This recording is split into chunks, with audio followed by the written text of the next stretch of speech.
this kind of inordinate kind of dissatisfaction with everything that isn't glossy or expensive enough. When it used to be, I remember going to the pub with friends and people just being really happy, and hanging out with their friends and being very much unself-conscious in their interactions, which now the thing that I grew up with in California was just this awful infection of, no matter what you did, it's like you were always practicing for being on camera because you were that close to Hollywood, even though it was San Francisco. Everybody was practicing for when they were on TV. And because of all the celebrity culture now, everybody's still hoping, the most unfortunate of us want to be like Jordan, but the least unfortunate of us still wish we were a bit like Brian Cox. It's still kind of... That's just you, Duncan. Oh, I'm sorry. Okay, well... You moved him. I think it sounds that you're doing something with Brian Cox on Radio 4. Yeah, apparently Robin is. I've met Brian Cox once. I did some of these Bloomsbury rationalist evenings, which were a lot of fun. It's a load of scientists and comedians and inexplicably me. But through meeting up with Robin, apparently there's a thing on Radio 4, it's a discussion of science fiction. So it's going to be me and Robin and Brian Cox just waffling on. And a thing next fall called TAM, The Amazing Meeting, where Stephen Fry and Tim Minchin and Robin is again, and Josie Long, and a lot of really interesting people are getting together in a venue. I can't remember the name of, but so a lot of fun people, a lot of very intelligent people, and it's fun because they're all saying and doing interesting things. The things, sort of just taking this back to sort of American culture and its influence.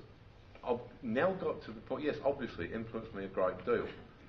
And over this last, 10 years, something like that, I've reached the uncomfortable position where a lot of the authors of American television shows that I don't like,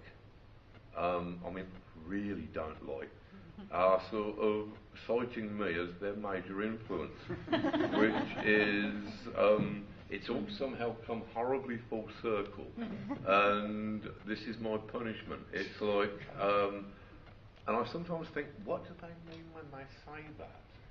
Because I've had a lot of that in comics as well. Yeah, of course.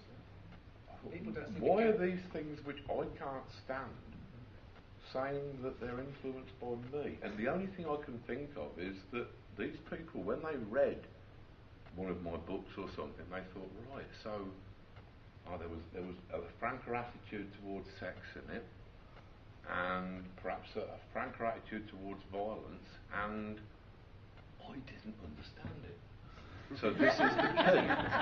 More sex, more violence, make it incomprehensible. And then you'll have that Alan Moore feeling.